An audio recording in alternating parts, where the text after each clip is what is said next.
Hello friends, in this video we'll talk about engine misfire. If you have engine misfire, it's either the spark plugs, ignition coils, or the insulator on the ignition coils. It should be intact, without cuts or cracks. Otherwise, the spark will jump and go to the engine body, and the engine will triple.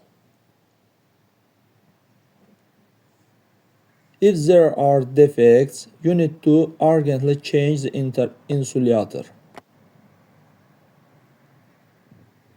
This also threatens not only engine misfire, but also high fuel consumption.